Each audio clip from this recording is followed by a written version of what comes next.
Y para hablar de números ya está con nosotros Luis Méndez Zurich. Bienvenido, Luis. Muchísimas gracias, Elena.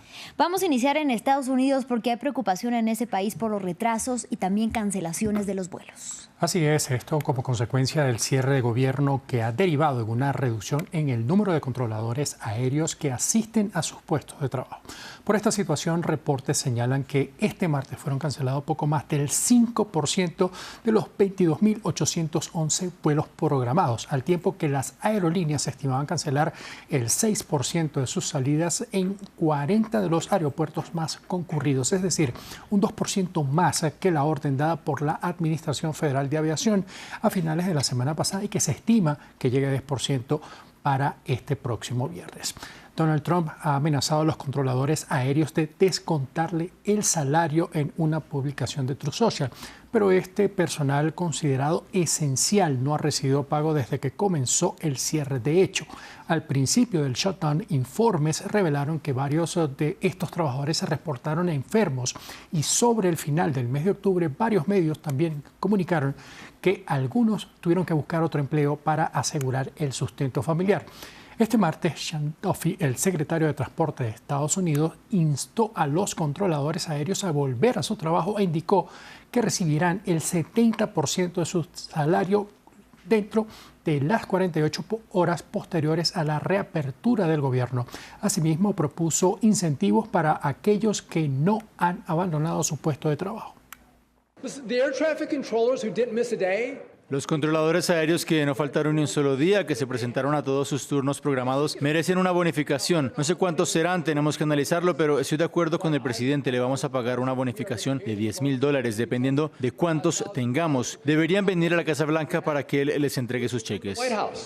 Luis, y en medio de esta situación del shutdown mencionaste la festividad de Thanksgiving Day. ¿Cómo está la situación precisamente de cara a este día que es tan importante para los norteamericanos? Sí, que ya estamos a semanas de que se celebre, pero la situación es de preocupación. Sin embargo, las autoridades son optimistas de que no alcanzará la referida festividad.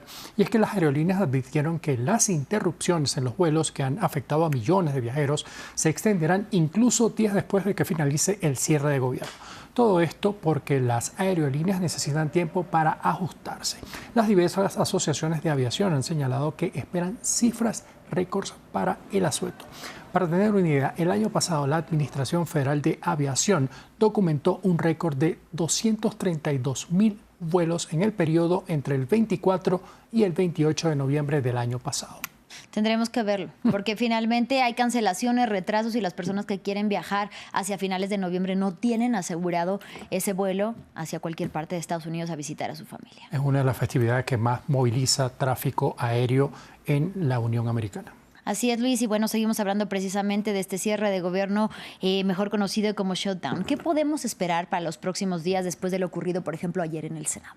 Por supuesto que ya, como bien lo mencionas, el gobierno tiene esa propuesta aprobada por parte del Senado y espera que la votación se dé en la Cámara de Representantes. A propósito de ello, el presidente de la Cámara, Mike Johnson, instó a los legisladores a volver. Recordemos que las sesiones de esta Cámara se habían levantado días atrás y esperan someter la propuesta a votación en la medida que sea posible. Recordemos que tienen muchos de los representantes que volver a Washington este día miércoles. Sin embargo, en una entrevista ofrecida a un canal privado en Estados Unidos, Johnson señaló que la propuesta que fue aprobada en el Senado no dista de la que ellos habían aprobado el pasado 21 o en el pasado mes de septiembre, que extendería las ventajas del gobierno o las bondades del gobierno hasta el 21 de noviembre, pero ahora se extiende hasta el mes de enero.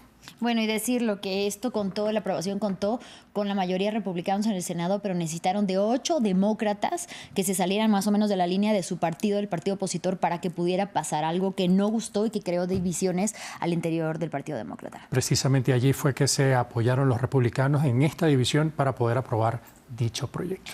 Bueno, y ahora sí vamos a cambiar de continente para hablar de China, el gigante asiático, Luis. Sí, en este hay que hablar que del medio South China Morning Post indicó que esa nación está preparando medidas para canalizar el capital privado hacia proyectos de infraestructura. Estos tradicionalmente son financiados por el Estado. En un documento de 13 puntos publicado por el Consejo de Estado, Beijing incluyó medidas para fomentar la inversión privada en grandes proyectos de diversos sectores que van desde la generación de energía hasta el transporte. Por su parte, el Banco Popular de China, estamos hablando del ente emisor en ese país, presentó su informe de política monetaria correspondiente al tercer trimestre del año, donde afirmó que la economía de la nación se mantiene en progreso constante a pesar de las presiones, indicando que el Producto Interno Bruto interanual creció un 5,2% en los 3 primeros trimestres del año. Bien, y de China nos vamos a Alemania porque este país recibirá una importante inversión. ¿De qué se trata? Se trata de los 5.500 millones de euros que destinará Google en la mayor economía de Europa para impulsar la expansión de su infraestructura y capacidad de centros de datos.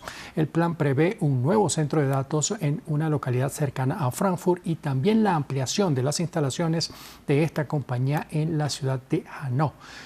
El anuncio de Google se presenta como un bálsamo para la nación que busca atraer inversiones para impulsar su economía que se encuentra en dificultades.